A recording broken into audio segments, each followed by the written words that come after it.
Hello students, यहाँ हमसे question पूछा गया है।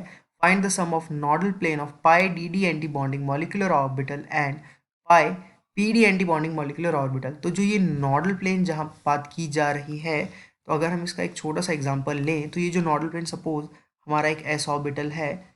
जब ये बॉन्डिंग बनाते हैं तो ये हेड टू हेड ओवरलैप होगा एक दूसरे के साथ, और ये हमारा बन गया एक एस ऑर्बिटल, राइट। अब सपोज अगर ये नेगेटिव है, ये पॉजिटिव है, और ये नेगेटिव है और ये पॉजिटिव है, तो ये जो यहाँ पे जो बॉन्ड क्रिएट हो रही है, जब फाइनल बनेगी तो यहाँ पे एक स्ट्रक्चर बन जाएगा दीवार के जैसे, माइनस, और ये होगा पॉजिटिव, और ये जो स्ट्रक्चर होगा इसी को कहा जाता है नॉडल प्लेन, जो कि इन दोनों को सेपरेट करती है। तो अगर हम इस केस में देखें तो इसमें सिर्फ एक नॉडल प्लेन है। उसी तरह हमें बताना है कि जो डी डी है, एंटी बॉन्डिंग मॉलिक्यूलर ऑर्बिटल, उसमें कितनी, उसमें और पी डी में कितनी टोटल नोडल प्लेन प्रेजेंट होती हैं। तो अगर हम उसका डायग्राम बनाएं तो वो कुछ इस तरह बनेगा, डी ऑर्बिटल का, और राइट। अब हम बात करते हैं दूसरे अपने डायग्राम के बारे में, तो वो बनेगा कुछ ऐसे,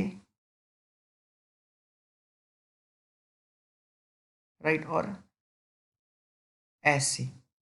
तो इसको हम थोड़ा सा पॉजिटिव नेगेटिव का डिस्टिंग्विश करने के लिए यहाँ पे शेड्स बना देते हैं। अब यहाँ पे हमें दिख रहा है कि जो एंटी बॉन्डिंग फॉर्म होगी या फिर जो नॉडल प्लेन फॉर्म होंगे, वो एक तो यहाँ पे फॉर्म हो जाएंगे क्योंकि ये दोनों कर रहे हैं आपस में, पॉजिटिव और नेगेटिव एक मिल रहे हैं, और यहाँ पे भी फॉर्म होंगे, तो यहाँ पे तो हो गए number 2।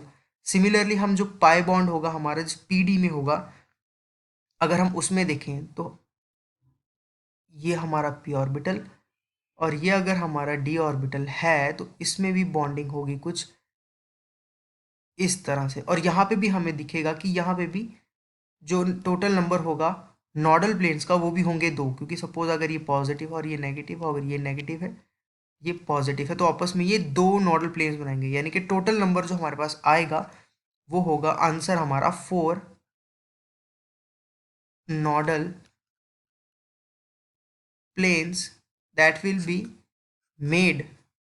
The sum of total nodal planes of pi antibonding molecular orbital and pi pd antibonding molecular orbital will be 4 nodal planes.